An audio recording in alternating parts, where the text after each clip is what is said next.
नमस्कार साथियों, आप सभी का फिर से स्वागत है आपके अपने YouTube चैनल सरकारी गेस्ट पर। आज हम बात करेंगे पिछले वीडियो को एनालिसिस कर कर जो क्वेश्चन आगे आने वाली शिफ्टों के लिए इम्पोर्टेंट रहने वाले हैं, क्योंकि जितने भी शिफ्टों को हमने एनालिसिस किए हैं उसके आधार पर इस वीडियो को तैयार किया है, क्योंकि जो क्वेश्चन पीछे पूछे गए हैं उसी के आधार पर इस PDF में क्वेश्चनों को रखा है जो आपके आगे आने वाली शिफ्ट में बहुत ही इम्पोर्टेंट रहने वाले हैं। तो चलिए बिना किसी देरी के साथ वीडियो को स्टार्ट करते हैं। और अगर आप नए हैं चैनल पर तो चैनल को सब्सक्राइब कर लीजिए और साथ ही साथ वीडियो पसंद आए तो वीडियो को लाइक करें और अपने दोस्तों के साथ शेयर करें। चलिए बात करते हैं आगे आने वाले शिफ्टों में क्वेश्चनों की, किस तरह के क्वेश्चन पूछे जा सकते हैं। तो पहला क्वेश्चन है, श्री जतिन गोस्वामी को किस नृत्य में उनके योगदान के लिए सम्मान प्राप्त हुआ है? तो उन्हें क्षत्रिय नृत्य के लिए योगदान के लिए उन्हें सम्मान प्राप्त हुआ है। चलिए बात कर लेते हैं क्षत्रिय नृत्य पर। क्षत्रिय नृत्य के संचालनकर्ता श्रीमंत शंकर देव जी हैं।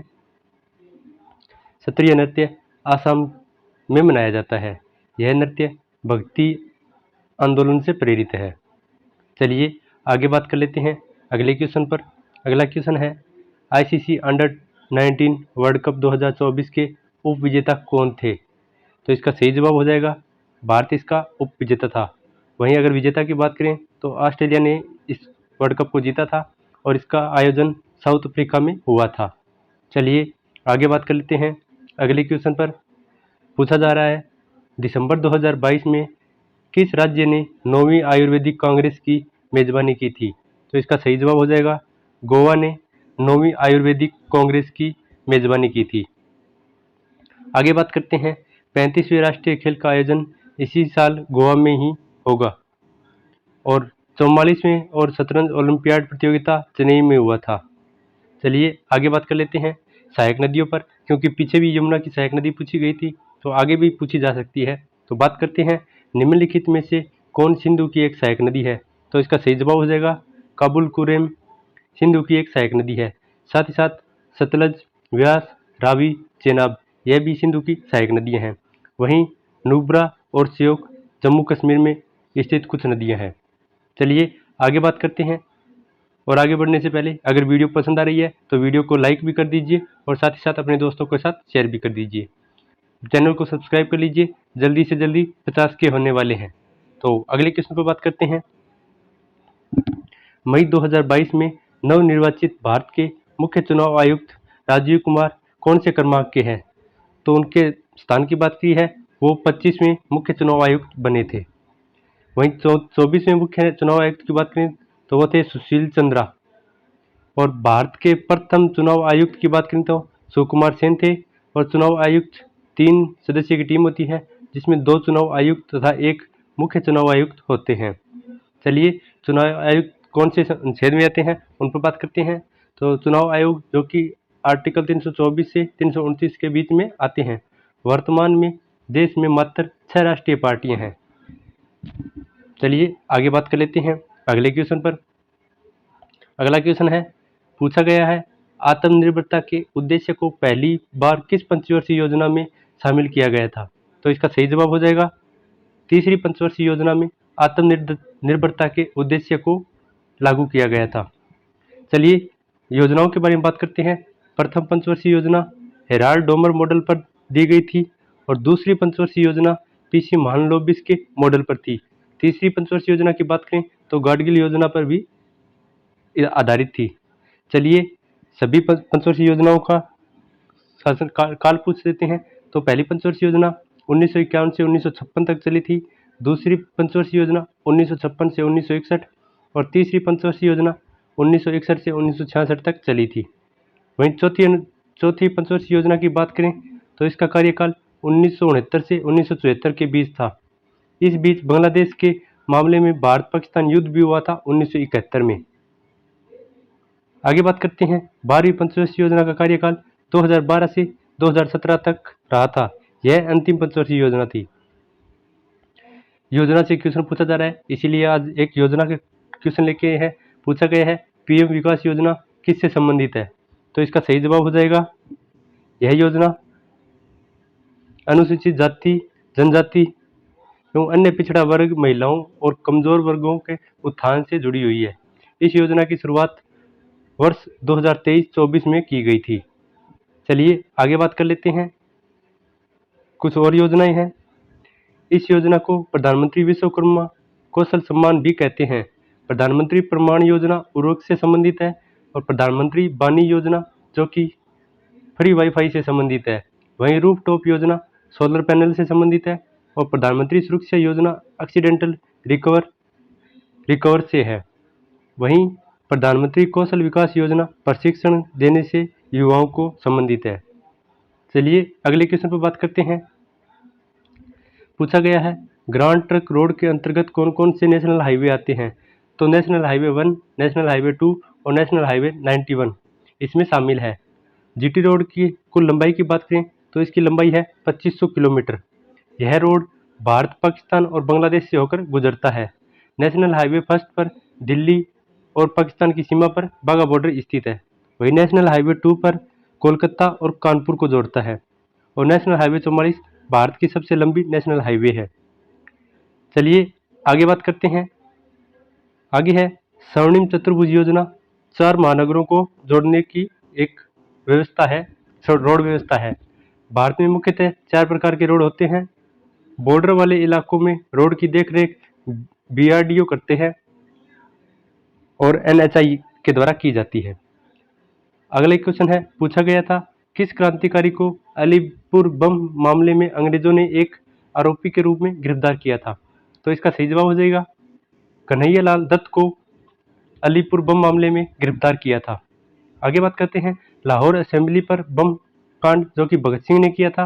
वहीं काकोरी ट्रेन डकैती 1925 में अशफाकुल्ला, चंद्रशेखर आजाद और राम प्रसाद बिस्मिल इसमें शामिल थे।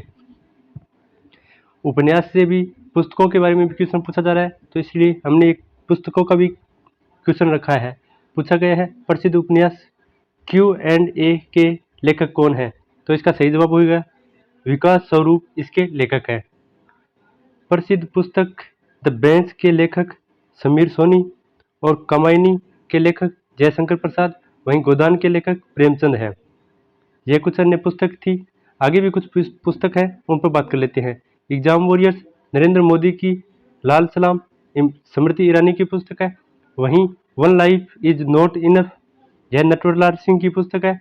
ए सेंचुरी इज नॉट इनफ यह सौरव गांगुली की पुस्तक है। A century is not enough. आगे बात करते हैं माई कंट्री माई लाइफ यह पुस्तक लालकृष्ण आडवाणी के द्वारा लिखी गई है। वहीं हाफ ए लाइफ जो कि वीएस नायपाल के द्वारा लिखी गई है। चलिए आगे बात करते हैं अगले क्वेश्चन पर। पूछा गया है संविधान में समानता का अधिकार किस अनुच्छेद के बीच में है। तो इसका सही जवाब हो जाएगा अनुच्छेद 14 से 18 के बीच समानता का अधिकार रखा गया है। चलिए कुछ और अनुच्छेदों पर बात करते हैं। अनुच्छेद 25 से 28 जो कि धार्मिक स्वतंत्रता से जुड़ा हुआ है। वही अनुच्छेद 29 और 30 अल्पसंख्यक शिक्षा संस्कृति को बढ़ावा देने से जुड़ा हुआ है। अनुच्छेद 19 प्रेस की स्वतंत्रता से जुड़ा हुआ है। अनुच्छेद 23 और 24 की बात करें तो ये शोषण के विरुद्ध अधिकार हैं। चलिए अगले क्वेश्चन पर बात कर लेते हैं। अगला क्वेश्चन है निम्नलिखित में से किस नृत्य में सिर्फ पुरुष ही भाग लेते हैं। तो इसका सही जवाब हो जाएगा भांगड़ा और छहू इन दोनों में सिर्फ पुरुष ही भाग लेते हैं। भांगड़ा नृत्य की बात करें यह तो पंजाब का प्रसिद्ध लोक नृत्य है जिसमें सिर्फ पुरुष ही भाग लेते हैं। गिद्धा पंजाब का लोक नृत्य है जिसमें सिर्फ महिलाएं भाग लेती हैं। वहीं घूमर राजस्थान की प्रमुख नृत्य है जिसमें महिलाएं ही भाग लेती है। चलिए आगे बात कर लेते हैं कुछ अन्य नृत्यों पर। तेलंगाना की प्रमुख त्योहार बथुकम्मा में भी सिर्फ महिलाएं ही भाग लेती है। अगला क्वेश्चन है क्षुद्र ग्रह किन 2 ग्रहों के बीच चक्कर लगाती है। तो इसका सही जवाब हो जाएगा मंगल और बृहस्पति के ग्रह के बीच क्षुद्र ग्रह चक्कर लगाते हैं। ग्रह की बात करें तो कुल ग्रह 8 है। बिना उपग्रह वाले 2 उपग्रह हैं बुध और शुक्र जिनका कोई अपना उपग्रह नहीं है। वहीं सबसे बड़ा ग्रह की बात करें तो बृहस्पति है और सबसे छोटे ग्रह की बात करें तो बुध है। चलिए आगे बात कर लेते हैं ग्रह की गति का नियम किसने दिया था। इस पर बात करते हैं तो यह केपलर के द्वारा दिया गया था। इवनिंग स्टार मॉर्निंग स्टार सबसे चमकीला ग्रह शुक्र पृथ्वी की बहन के रूप में भी जाना जाता है, यानी पृथ्वी को शुक्र की बहन भी कहते हैं। आगे बात करते हैं अगले क्वेश्चन पर। पूछा गया है उपराष्ट्रपति के चुनाव में कौन कौन भाग लेता है?